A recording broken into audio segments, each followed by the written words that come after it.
Começa agora a Segunda Feminista, um projeto do Grupo de Trabalho Gênero da Ampul Brasil. Olá a todas as pessoas que nos acompanham. Sejam muito bem-vindas ao nosso canal de História Online. Eu sou Cláudia Maia, historiadora e professora da Universidade Estadual de Montes Claros. E eu sou Andréa Bandeira, historiadora e professora da Universidade de Pernambuco. Juntas, coordenamos esse podcast que pretende divulgar pesquisas e ampliar o alcance das narrativas sobre mulheres, gêneros e feminismos. Todas as segundas-feiras, traremos uma nova roda de conversa com quem faz história.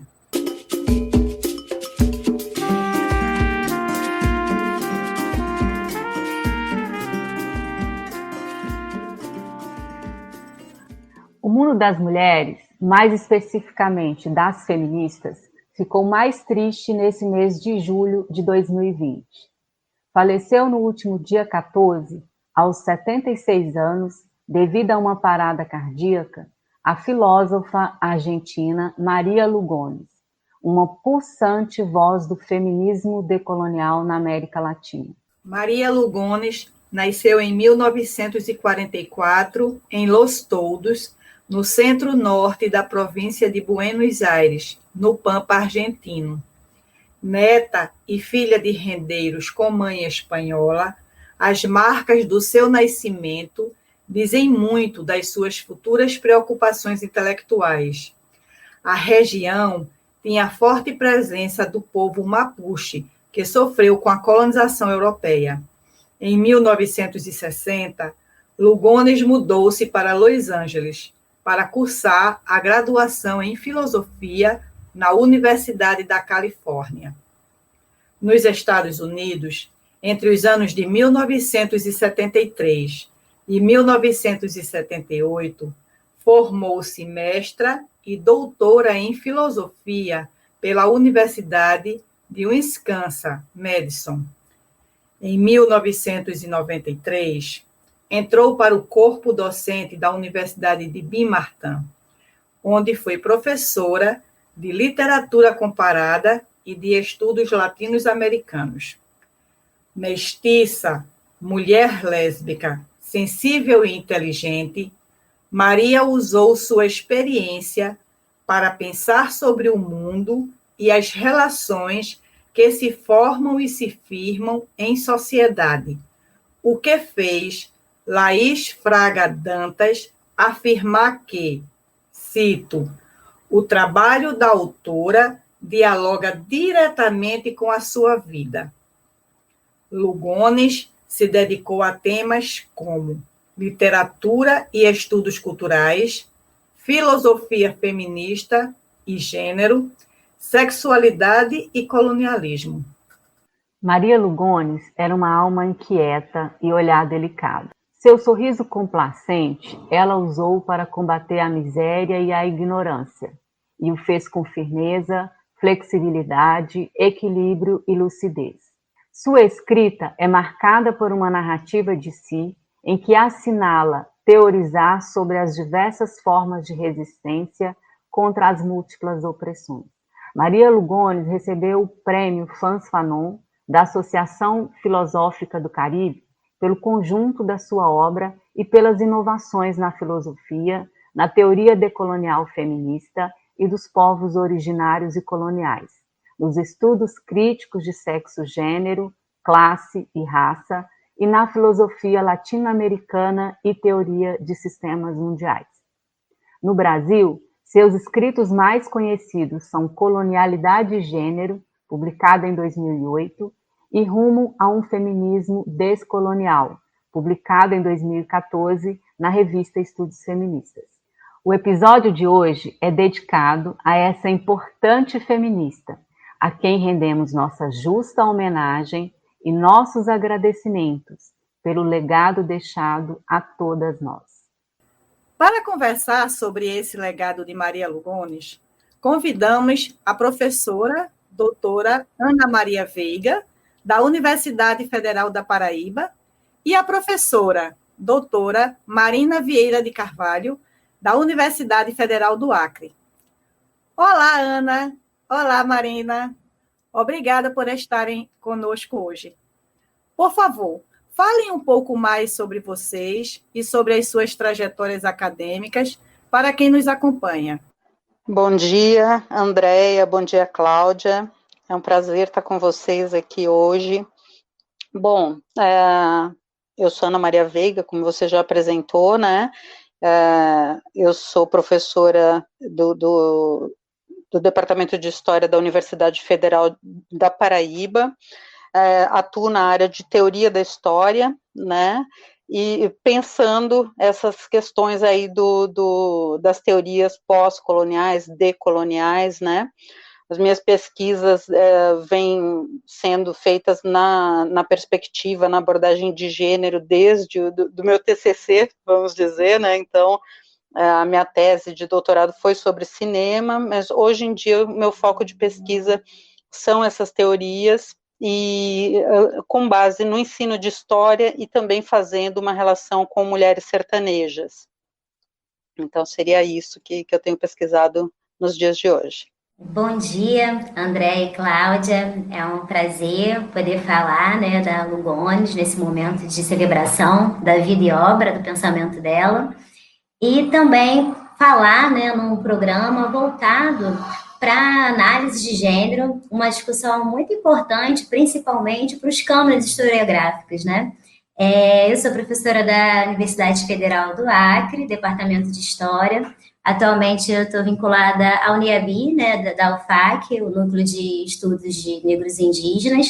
Continuo vinculada também ao meu laboratório de formação no Rio de Janeiro, na UERJ, Laboratório de Diferenças e Desigualdades Sociais. E as minhas pesquisas, elas trabalham raça, gênero e classe, né, cada vez mais de forma decolonial. Minha pesquisa de doutorado, eu analisei a produção pornoerótica do Rio de Janeiro, no início do século XX, justamente analisando os papéis de gênero, raça e classe nessa produção do Rio de Janeiro, do início do século XX. Ana e Marina, antes de começarmos a conversar mais especificamente sobre o pensamento de Lugones, vocês poderiam falar brevemente o que são os feminismos decoloniais? A teoria decolonial, ela traz essa perspectiva da gente se pensar, né, como latino-americano, como latino-americana. É algo que não é habitual para nós brasileiras e brasileiros, né? Mas é pensar num processo colonial e pós-colonial também, né? Como esse processo nos afeta até os dias de hoje, né? Vamos considerar assim. As feministas vêm fazendo isso ao longo dos anos, né, por meio de abordagens dos estudos feministas e de gênero. Então, pensando assim, a Glória Anzaldúa, a própria Maria Lugones, a Lélia Gonzalez, né, que hoje é retomada e reivindicada como uma figura central desse feminismo decolonial ou descolonial, né, tem um histórico aí nessa perspectiva.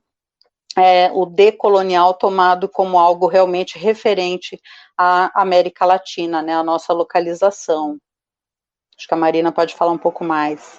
Feminismos decoloniais, pensando a partir da Lugones, né, são potências de desestabilização ao sistema de gênero moderno colonial que estruturou, né, o sistema mundo a partir da colonização e mantém estruturando a geopolítica até hoje em dia. Ele parte da preocupação da Lugones com as mulheres de cor, como ela chama, né? Quando ela fala mulheres de cor, ela não está aqui demarcando, né, acentuando o marcador racial na lógica colonizadora. E sim, ela quer ressignificar esse termo, propondo uma coalização entre essas mulheres que sofrem essas múltiplas opressões, trabalhando mulheres não relacionadas a cis, né? Trans, obviamente, travestis estão incluídas na categoria do feminino decolonial.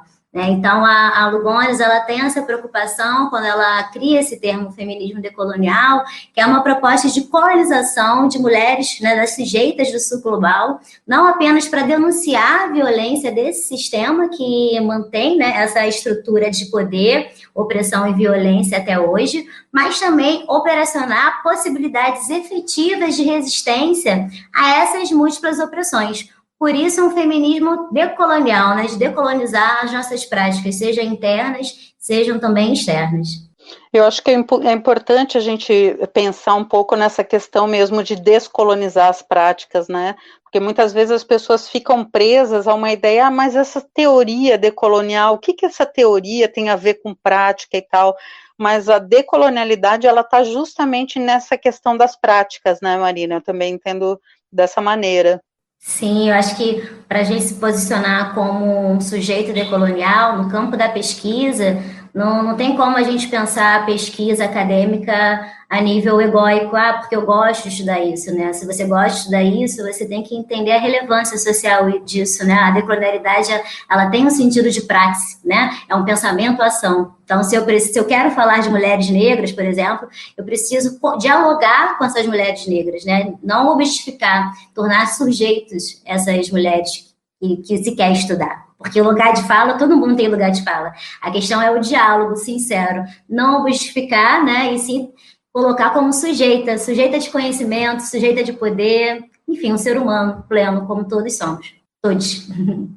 Catherine Walsh, professora na Universidade Andina Simão Bolívar, conhecida pelos seus estudos por uma pedagogia da decolonialidade, reconheceu em vida a importância de Maria Lugones, como educadora descolonial, feminista, filósofa popular, que mudou para sempre a forma como entendemos a relação raça-gênero, através de sua pesquisa pioneira sobre a colonialidade de gênero.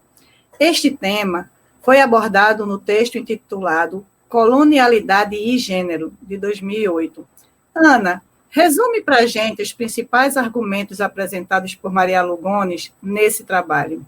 Resumir esse trabalho é uma tarefa árdua, né? Porque é um trabalho bastante complexo. Mas a Lugones, ela critica a visão do Aníbal Quijano sobre o conceito dele de sobre colonialidade do gênero, né? O Quijano, ele conceitua colonialidade do poder. Num texto de 2000, né, ele percebe e considera o controle dos âmbitos básicos da existência humana, e entre esses controles está o sexo, tá? A Lugones vai argumentar o quê? Que para o Quijano, sexo, gênero se referem na colonialidade do poder ao acesso sexual, seus recursos e produtos. Então, para Lugones, o próprio Quijano tem o pensamento atravessado por parâmetros heterossexuais e patriarcais das relações sociais. O Quijano, ele aceitaria uma compreensão capitalista, eurocentrada e global de gênero, que oculta as maneiras pelas quais as mulheres colonizadas não brancas foram subordinadas e expropriadas do seu poder. Então, esse significado de gênero, que é aceito por Quijano, ele é um significado hegemônico, que mais oculta do que expõe processos sociais e problemas, partindo desse marco colonial, né?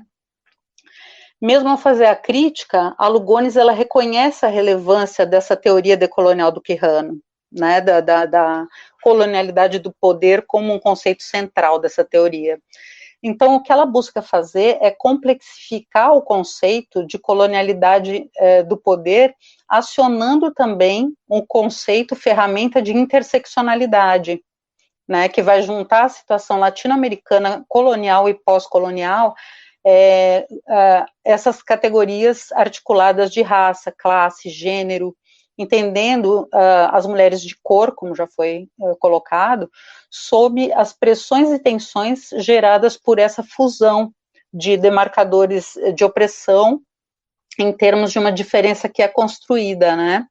O gênero é constituído e ele também constitui a colonialidade do poder. Então, ele é central, ele seria, na visão da Lugones, um dos pilares dessa colonialidade, né, que permeia as nossas culturas na longa duração da nossa história, como latino-americanas, colonializadas, né, e racializadas. Então, pensar gênero com base no diformismo sexual, para Lugones, é olhar apenas para o lado visível do problema, que serve à exploração e dominação capitalista global eurocentrada, o lado oculto dessa colonialidade do gênero é o que ela vai tentar buscar em outras autoras decoloniais, como a Oyeronke Oyeyumi, né, que traz o exemplo da sociedade Yorubá pré-colonial, onde não havia um binarismo ou oposição de gênero, né? Então o gênero ele é introduzido pelo colonizador na visão da Lugones, né? Como uma ferramenta imposta para a dominação das mulheres nas colônias e a imposição dos homens como uma norma, né? Assim, esse sistema europeu ele é imposto, reduzindo a função social das mulheres, tirando delas lugares reconhecidos de liderança nas comunidades. A colonização, ao mesmo tempo que ela impõe a raça, ela inferioriza as mulheres com a cumplicidade dos homens, né, de acordo com a Lugones, dos próprios homens não brancos, que assumem lugares de privilégios também. Então, conceitualizar, né, colonialidade e gênero, e principalmente o seu ocultamento, aparece para Lugones como um dos pilares da colonização e da reiteração dessa hegemonia, né, o gênero como esse pilar da própria colonialidade, né.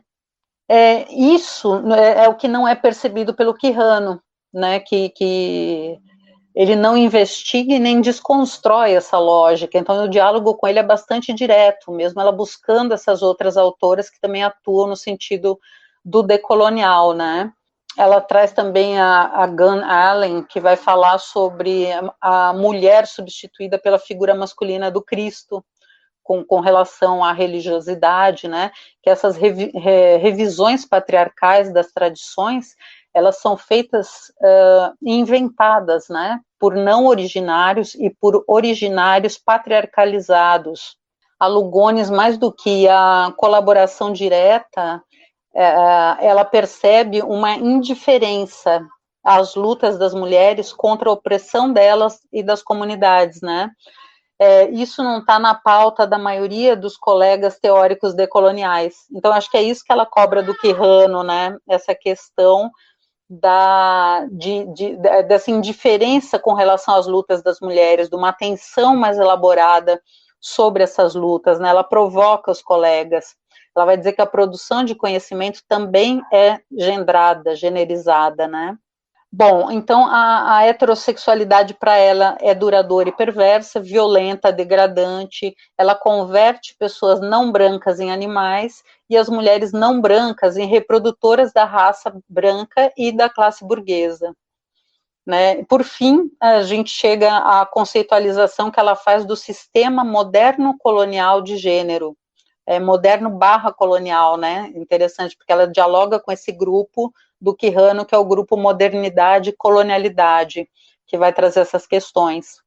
Então, esse sistema moderno colonial de gênero, ele coloca o gênero como central na desintegração das relações comunais. A Lugones, ela afirma que entender essa centralidade gera uma mudança de paradigma na compreensão das transformações estruturais impostas pelo processo capitalista colonial moderno, na compreensão do alcance desse processo.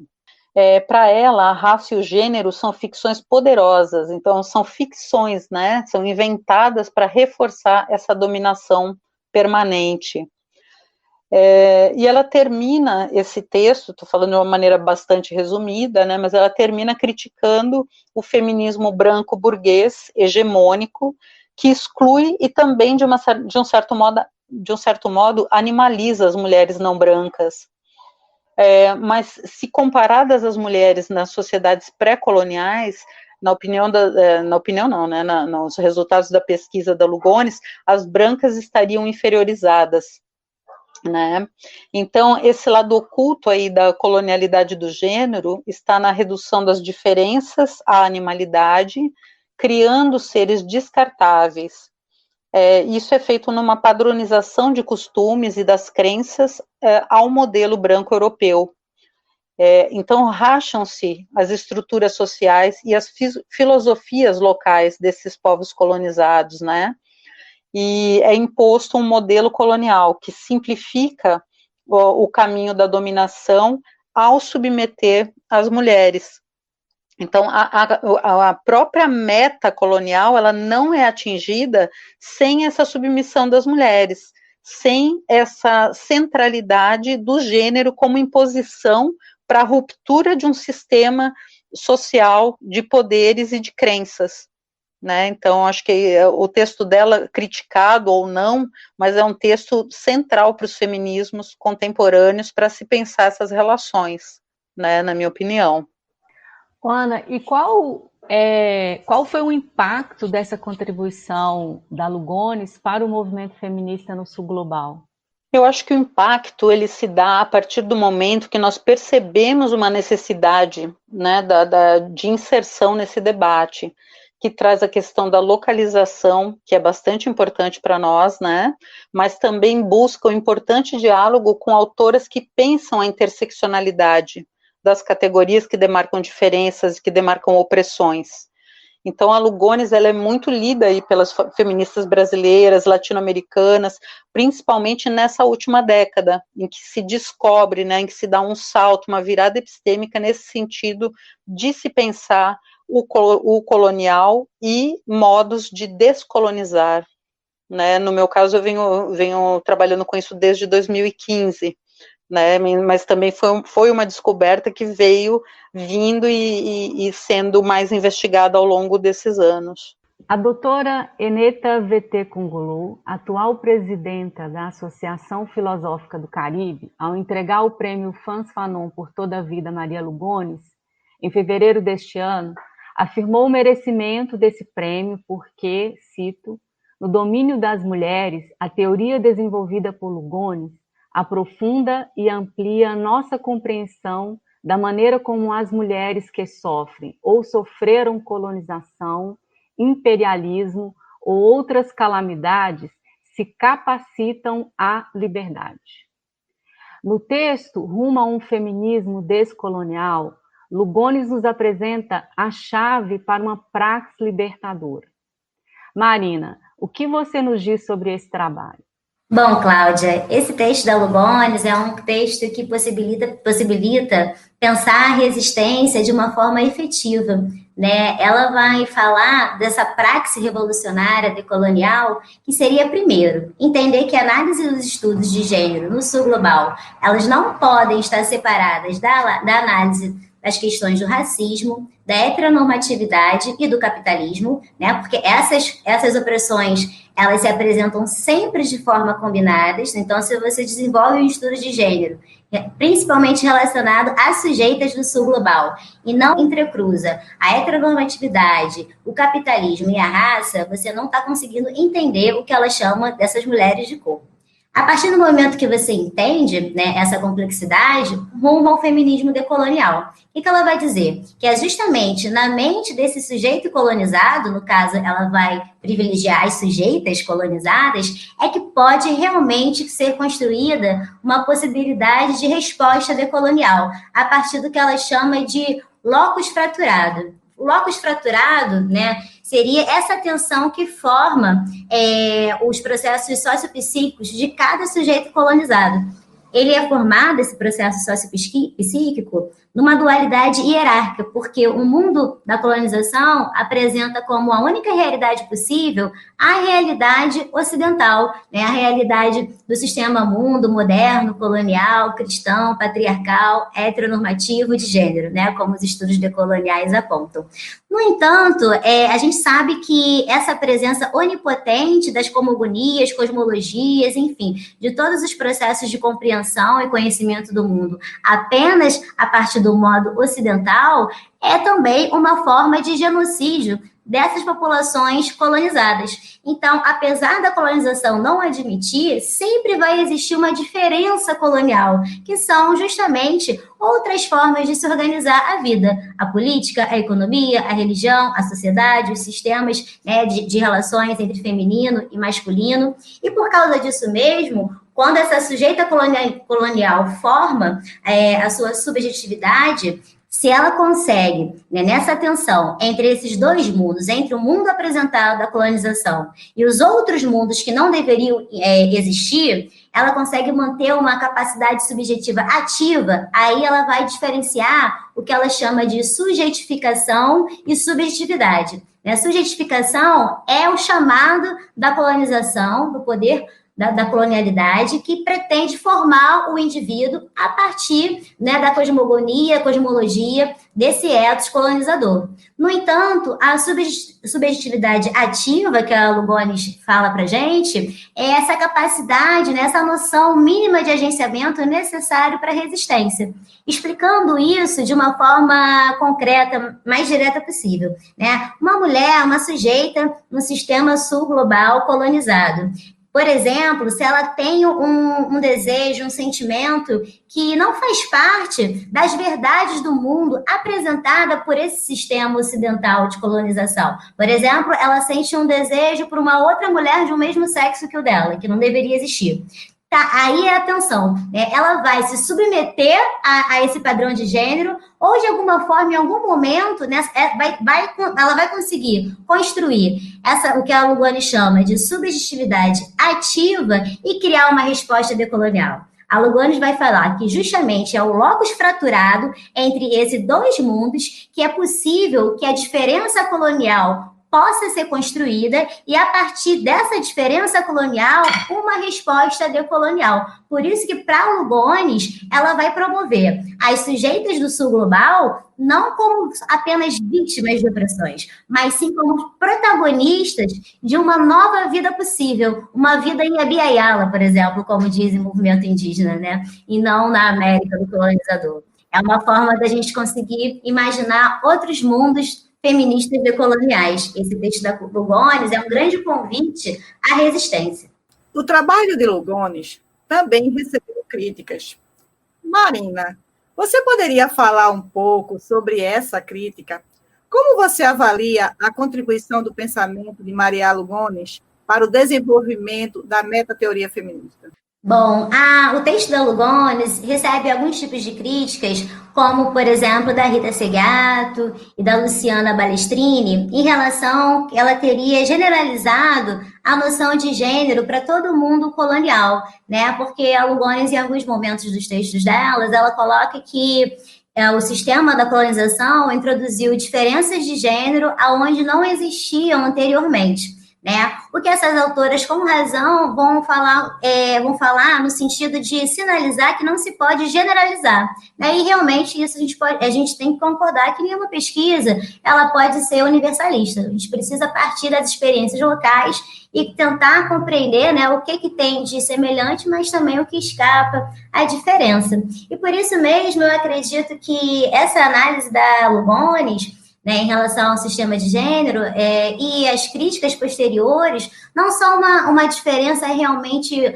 essencialista ou dicotômica entre essas pensadoras, mas apenas formas, ângulos diferentes de análise e análises que podem ser complementadas, porque todo pensamento, né, quando a gente começa a trabalhar e conceitualizar, a gente pode descobrir lacunas e questões que a gente pode desenvolver, avançar e honrar ainda mais esse pensamento, né, que já foi trabalhado, já foi pensado, primeiramente no caso do sistema de gênero, em relação às críticas atuais, né? Eu entendo, por exemplo, quando a Lugones diz que o sistema de gênero não existia na América, né, no mundo dos colonizados, antes do processo colonizador, porque a Lugones, quando ela fala de sistema de gênero, ela está se referindo ao sistema de gênero específico que ela conceitualizou, que é o sistema de gênero moderno colonial. Então, ela fala que esse sistema de gênero, né, que é hierárquico, dicotômico, que adota a sexualidade dimórfica,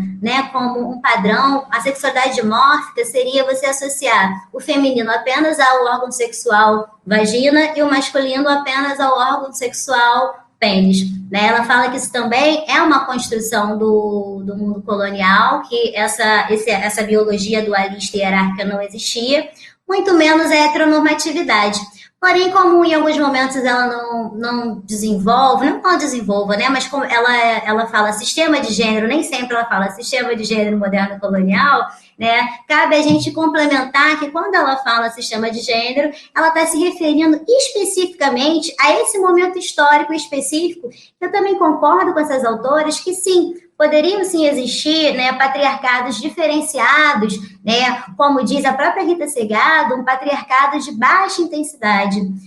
Esse patriarcado de baixa intensidade, ele é corroborado, por exemplo, pela Julieta Paredes, autora do feminismo comunitário, né, é uma mulher aimara, lésbica, então ela sabe muito bem da realidade dos aimaras, né, e também eles falam que essa dualidade que existia, né, antes da colonização, entre masculino e feminino, não era uma dualidade dicotômica, como acontece na colonização, né, mas uma dualidade complementar.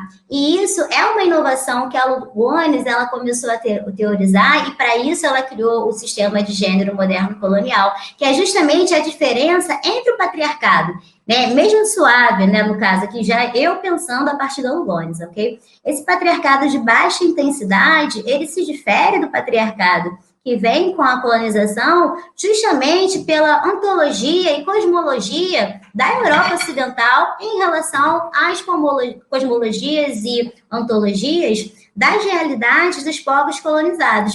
Né? Nessa realidade dos povos colonizados, né, vamos falar aqui, as realidades dos nativos de Abya Yala, né, que a gente chama hoje de América, o feminino, ele fazia parte do universo de criação, tanto da natureza como do universo, né? E de forma complementar, o feminino era uma energia de construção, de criação da vida, do universo, da natureza, e por isso ele não se relaciona da mesma forma como na Europa Ocidental. O cristianismo na Europa Ocidental, né, quando vai se escolher um Deus único, homem, antropomórfico, feito à imagem e semelhança do homem, especificamente esse homem branco, hétero, patriarcal, cristão, né, vai eliminar todas as religiosidades que eles chamam de pagãs, aonde o culto aos femininos, as diferentes deusas, né, são eliminados, assim como o próprio politeísmo, né, esse culto a diferentes deuses e não apenas um. Então, esse colonizador, quando ele chega na América, ele se depara com outro tipo de feminino. Daí o patriarcado existente anteriormente lidar com o feminino de uma forma completamente diferenciada do que na Europa. Né? Nesse universo da América, por exemplo, antes da colonização, existiam várias deusas. Né? E quando os colonizadores chegam em Abya Yala, a principal questão que eles exercem para conseguir efetivar o seu domínio, exploração patriarcal, de gênero, racista, é transformar esse feminino cultuado até de forma sagrada por diferentes sociedades, em diminuí-lo, em inferiorizá-lo, em literalmente, né, transformá-lo em fonte do mal, né, em uma presença diabólica, o que era considerado uma potência de criação sagrada. Nesse sentido, que essa diferença de gênero em relação à América, né, não existia antes da colonização, porque o nosso sistema de gênero, ele eliminou qualquer possibilidade de diálogo valorizativo em relação ao feminino, além de ser um patriarcado, né, de gênero imposto pelo diformismo sexual, reduzindo o feminino apenas a quem tem uma vagina e reduzindo o masculino apenas à presença do fálico, né? Feminino e masculino, nessas outras cosmogonias, eles são energias, né, que estão presentes em todas as coisas, inclusive em todos os seres, inclusive em todos os seres humanos. Daí a diferença de patriarcado em relação ao que a Europa Ocidental criou. Por isso, a necessidade, né, de criar o sistema moderno colonial de gênero, tão bem trabalhado pela Lugones. Então, falamos sobre as contribuições do pensamento de Lugones de maneira mais ampla para os feminismos até agora. Mas eu gostaria de saber também, Ana e Marina, sobre as contribuições desse pensamento nas pesquisas que vocês desenvolvem.